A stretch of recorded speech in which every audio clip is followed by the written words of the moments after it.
Yesterday, Donald Trump spoke to the National Republican Campaign Committee, the NRCC, and he told the group of gathered Republican members of Congress that they need to be a little more paranoid.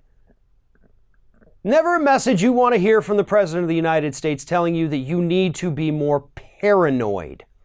But he says that in the 2018 midterm elections, there were a lot of races that were very, very close, and yet all of them ended up going in favor of the Democrats. So obviously, the Democrats were out there rigging elections.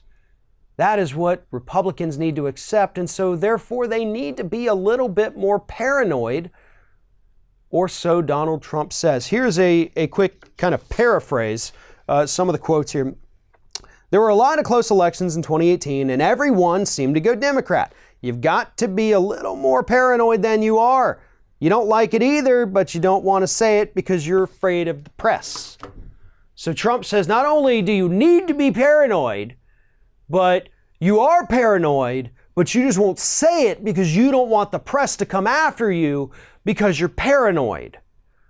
So what Trump is doing after Republicans got their butts handed to them in the 2018 congressional midterms, he's already making excuses. And we knew that was going to happen. He's been doing it since day one, but he's still on those excuses, the same excuses that he used to try to undermine the fact that he lost the popular vote in 2016 by roughly 3 million votes, yet still became president because of the Electoral College.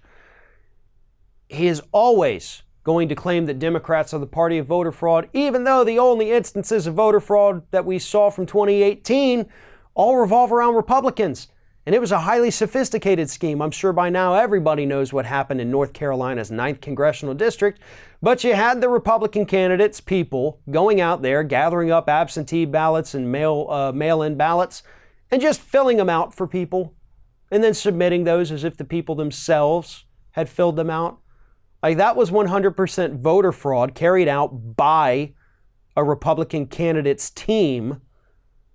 And yet Trump is up there telling us we have to be paranoid of the Democrats? Like, really? There were also instances in 2016 of Republicans trying to vote for Donald Trump twice.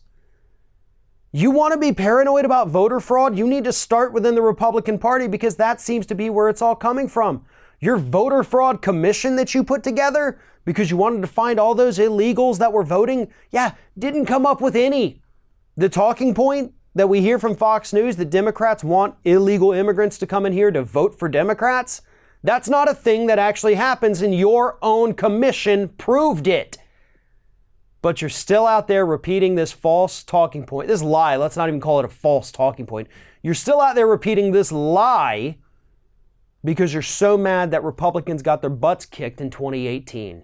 And here's the thing about the 2018 elections. Everybody knew this was going to happen. It typically, statistically, and historically happens to new presidents during the first midterm in their first term in office. That is what happened. We all knew it was going to happen. But it's more than that as well. It has to do with the fact that the Republicans have no ideas and voters are getting sick and tired of it. But sure, go ahead and whine and warn Republicans that you've got to be paranoid, when in reality, it's the Republicans who should be paranoid about law enforcement officers looking over their shoulders to make sure they don't commit more voter fraud. Thanks for watching, everybody. And don't forget, if you like what you see here, like, comment, share, and subscribe to our channel. And now you can also become a member of Ring of Fire and get exclusive early access to certain Ring of Fire videos all throughout the week. Just click on the little join button right below the video.